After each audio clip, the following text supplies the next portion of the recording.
അത് നടപ്പിൽ വരുത്താൻ വേണ്ടി അവരുണ്ടാക്കിയ ടീമുകളാണ് ജമമുജ തബ്ലീഗ് ആൻഡ് കമ്പനി അല്ല. പക്ഷെ പലരും പല ശൈലിയിലാണ് എന്ന് മാത്രം. ഇത് ഞാൻ പറയുന്നതല്ല, ഇവരുടെ നാവ് കൊണ്ട് തന്നെ ആദ്യം ഞാൻ തെളിയിക്കാൻ പോണത്, പ്രമാണങ്ങൾ ആരും മോശമായി കാണരുത്. അത് പരമാവധി നമ്മളത് അംഗീകരിക്കുന്ന കൂലത്തിൽ വരണം, പ്രമാണങ്ങൾ അംഗീകരിക്കുന്ന രൂപത്തിൽ വരണം. അതിനെ മോശക്കാരായി കാണരുത്. അതാണ് ഇസ്ലാം എന്ന് മുജാഹിദ് പ്രസ്ഥാനത്തിന് വലിയ നേതാവുണ്ട്, സക്കരിയ സ്വലാഹി എന്നാണ് അയാളെ പേരെന്ന് എനിക്ക് തോന്നുന്നത്. അയാളെ പ്രസംഗത്തിൽ അയാൾ പറയുമ്പോൾ അത് ഞാൻ കുറെ ക്ലിപ്പ് ഇടാൻ പോവാണ്. ഈ ക്ലിപ്പ് ഞാൻ ഇടുന്ന സമയത്ത് വിമർശനായിട്ട് നിങ്ങൾ കാണരുത്. ഞാൻ പറയുന്നത് ആരോപണമല്ലാതിരിക്കണമെങ്കിൽ അത് അവർ പറഞ്ഞതാണെന്ന് വരണം. അത് വരണമെങ്കിൽ ഞാനത് അവിടെ ഇടണം. അതോ ഞങ്ങളെ മൗലിമാർ ആക്ഷേപമല്ല, അതിനോട് സഹകരിക്കണമല്ലോ. ഞങ്ങളെ മൗലിമാരെയും കൂടെ പരിഗണിക്കുന്നുവല്ലോ. അതെ, അതായത് പരിഗണിക്കാൻ സത്യം ചെയ്യുന്നത്. അപ്പൊ ഞാൻ പറഞ്ഞത് കളവാകാതിരിക്കും. നിങ്ങൾ ശ്രോതാക്കൾക്കാണെങ്കിലോ സത്യം പെട്ടെന്ന് ബോധ്യപ്പെടുകയും ചെയ്യും. അതിന് ബറക്കത്തിന് ആദ്യം സക്കരിയ ഇട്ട് കൊടുക്കാം, 3-ാം നമ്പർ. പൊതുജനങ്ങളുടെ മുമ്പിലിട്ട് മഹത്തായ പ്രമാണങ്ങളെ പുച്ഛിക്കുന്ന ഈ പ്രവണത ആർക്കാണ് ഗുണം ചെയ്യുക എന്ന് നിങ്ങൾ ആലോചിക്കണം. ആളുകൾക്ക് പൊതുവെ ഹദീസിനോടും പ്രമാണങ്ങളോടുമൊക്കെ മതിപ്പ് കുറഞ്ഞു വരുന്ന കാലഘട്ടത്തിൽ പണ്ഡിതന്മാർ അതിന്റെ മഹത്വം ജനങ്ങളെ ബോധ്യപ്പെടുത്തുകയാണ് യഥാർത്ഥത്തിൽ വേണ്ടത്. പ്രമാണങ്ങളോടുള്ള ബഹുമാനം ആദരവും ഒക്കെ പൊതുവെ കുറഞ്ഞു വരികയാണ്. അതാരാ കുറച്ചെന്നുള്ള ക്വസ്റ്റ്യൻ അവിടെ ഉണ്ട്. അതിപ്പം ഞാൻ പറയണില്ല, കാരണം ഇപ്പം ഒരു പറഞ്ഞ കാര്യം നല്ലതായതുകൊണ്ട് ഞാൻ അതേതുള്ളൂ.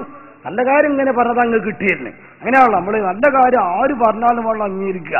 അപ്പൊ ആ അംഗീകാരം നിങ്ങളും കൂടെ അംഗീകരിച്ചെന്ന വിഷയം അവിടെ പൂർത്തിയാവും. അപ്പൊ അദ്ദേഹത്തിന്റെ നാവ് കൊണ്ട് പറയുന്നത് പ്രമാണങ്ങൾ അല്ലെങ്കിൽ തന്നെ വൈഫാക്കിക്കൊണ്ടിരിക്കുന്ന കാലം ഇത്. അതൊന്ന് പിന്മാറണം, പ്രമാണങ്ങളുള്ള ബഹുമാനം നിലനിർത്തണം. അത് നമ്മൾ പുച്ഛിച്ച് തള്ളരുത്. ഉള്ള മതിപ്പും കൂടെ യാതൊരു കാരണവശാലും കളഞ്ഞു കുടിക്കരുത്. അതൊരു നല്ല കാര്യമാണ് അല്ലേ, അതൊരു വർത്താനാണ് അല്ലെ, അതൊരു എന്താ പറയുക, ഒരു പോയിന്റ്. അത് പറയേണ്ട കാര്യമാണ്. പ്രമാണങ്ങൾ നമ്മൾ പുച്ഛിച്ച് തള്ളരുത്, പ്രമാണങ്ങൾ നമ്മൾ നിസ്സാരമാക്കരുത്. അതുപോലെ തന്നെ പ്രമാണങ്ങൾക്ക് ബഹുമാനവും ആദരവും കൽപ്പിക്കണോ. ഇതാണ് അദ്ദേഹം പ്രസംഗിച്ചത്. ഇനി ഇത് മറ്റൊരു ശൈലിയിൽ ഇദ്ദേഹത്തിന്റെ ഒരു ശിഷ്യൻ പ്രസംഗിക്കുന്നുണ്ട്, സ്വലാഹി. അദ്ദേഹം പറയുന്നത് അങ്ങനെ പ്രമാണമാകണമെങ്കിൽ അതിന് ഏതാണ് പ്രമാണം എന്നറിയണ്ടേ.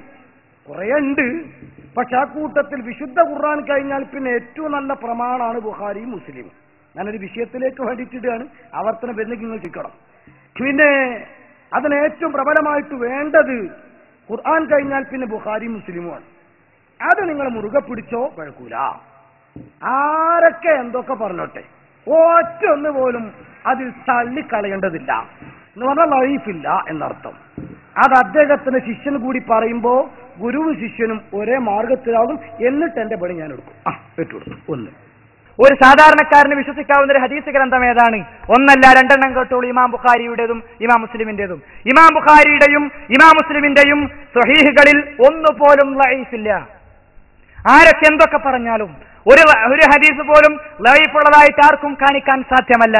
അതുമായി ബന്ധപ്പെട്ട ദീർഘമായ ചർച്ചകൾ ഇസ്ലാമിക ലോകത്ത് എന്നും ഉണ്ടായിട്ടുണ്ട്. ആരൊക്കെ എന്തൊക്കെ പറഞ്ഞാലും ശരി, ബുഖാരി മുസ്ലിം സഹോദരന്മാർക്ക് വേണ്ടി വിശദമായിട്ട് ഞാൻ പറയുന്നത്, അതിൽ ഒന്നുപോലും ലഈഫില്ല. ലഈഫില്ല എന്ന് പറഞ്ഞാൽ ഒഴിവാക്കേണ്ടതില്ല. ദീർഘമായ ചർച്ച പണ്ഡിത ലോകത്ത് നടന്നു. ഇയാൾ വെറുതെ അങ്ങ് പറഞ്ഞതല്ല, ദീർഘമായ ചർച്ച പണ്ഡിത ലോകത്ത് നടന്നു. നടന്ന അടിസ്ഥാനത്തിൽ അദ്ദേഹം പറയുന്നു ഒറ്റൊന്നും തള്ളിക്കളയേണ്ടതില്ല. അങ്ങനെ അവര് ഈ തെളിവുകളെല്ലാം അംഗീകരിക്കേണ്ടതാണ് എന്ന് പറഞ്ഞപ്പോ സ്വാഭാവികമായിട്ടും നമ്മൾ ചില തെളിവുകളൊക്കെ കാണിക്കാൻ തുടങ്ങി. എന്തേ? സുന്നത്ത് ജമാഅത്തിന്റെ ആളുകൾ ചെയ്യുന്ന ഒരുപാട് കാര്യങ്ങൾ. ആ കാര്യങ്ങളിൽ ഉദാഹരണത്തിന് പറയട്ടെ, ഒന്ന് മാസപ്പിറ ഉറപ്പിക്കൽ, അതുപോലെ തന്നെ തറാവീഹ് നിസ്കരിക്കൽ, മന്ത്രിച്ച് ഊതൽ, മക്ബറയെ ബഹുമാനിക്കൽ, കുനൂത്ത് ഓതൽ, സ്ത്രീ പള്ളിയിൽ പോകേണ്ടതില്ല എന്ന് പറയൽ, കൂട്ടുപ്രാർത്ഥന നടത്തൽ, മരിച്ചടത്ത് ഓതൽ, മയ്യത്തിന് വേണ്ടി പ്രാർത്ഥിക്കൽ, മയ്യത്തിന് വേണ്ടി സദഖ കൊടുക്കൽ, അങ്ങനെ തുടങ്ങി കുറെ കാര്യങ്ങൾ തെളിവുകളെടുത്ത് നമ്മൾ പറയാൻ തുടങ്ങി. ഉദാഹരണത്തിന് പറയട്ടെ, ബഹുമാന സലമത്ത് ബിനുൽ അക്വർ റളിയല്ലാഹു അൻഹു സ്വഹാബിയാണ്. അദ്ദേഹത്തിന്റെ ശരീരത്തിൽ യുദ്ധത്തിൽ വെട്ടേറ്റു ഖൈബറിൽ വെച്ച്. വളരെ ഡേഞ്ചറായ മുറി. ആളുകളൊക്കെ പറഞ്ഞു കേസ് ലേശം ഡേഞ്ചറാണ്. ബഹുമാനപ്പെട്ട സലമത്ത് റളിയല്ലാഹു തആല അൻഹു എന്ത് മനസ്സിലാക്കി, ഇനിയിപ്പോ ഭൗതിക ചികിത്സ കൊണ്ടൊന്നും ഇപ്പൊ ഇതിന് രക്ഷ കിട്ടൂല, കാരണം അവരൊക്കെ എഴുതി തള്ളിയ കേസാണ്. ഇനി ഒരു നല്ല സ്പിരിച്വൽ ഡോക്ടറെ കാണാം, ആത്മീയ ചികിത്സാരിയെ ഇലാ ഹളറത്തി റസൂലില്ലാ. ചെറുപ്പക്കാർ മനസ്സിലാക്കണം. നേരെ ചെന്നിട്ട് പറഞ്ഞു, നബിയെ ഇഷ്ടകൈത്തു, എന്റെ കാല് ആകെ വിഷമത്തിലാണ്, ഞാൻ വളരെ വിഷമത്തിലാണുള്ളത്. അള്ളാഹുവിന്റെ ഹബീബ നബി തങ്ങൾ പറഞ്ഞു ഇങ്ങോട്ട് നീട്ട്. കാല് നീട്ടി.